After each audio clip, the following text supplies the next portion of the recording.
এগে আপনার নাম শ্রী গোপালচন্দ্র ভাঁড়? ওই মাঝখানের চন্দ্রটা উঠিয়ে দিলে পরিচয়টা সঠিক হয়। কেন মহাশয়ের কি চন্দ্রে আপত্তি আছে? আসলে সবাই গোপাল বলে ডাকে, তাই গোপালেই আমি স্বাভাবিক।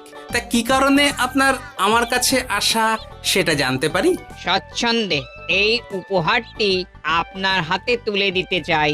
উপহার? কে পাঠালো? এই যে এই যে ভালো করে দেখুন, এতে লেখা আছে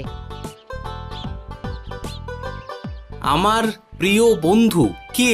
হ্যাঁ গো, তোমার কে এমন প্রিয় বন্ধু আছে যে নাম লুকিয়ে তোমাকে উপহার দেয়? হ্যাঁ, হ্যাঁ, সেটা তো আমিও ভাবছি। তা মহাশয়, আপনি বলুন না, কে আপনার হাতে এই উপহারটা দিলেন? সেটা একান্ত গোপনীয়। এটা আপনাকে চমক দেওয়ার উদ্দেশ্যেই দেওয়া। উপহারের উপলক্ষ? এই তো 1 সপ্তাহ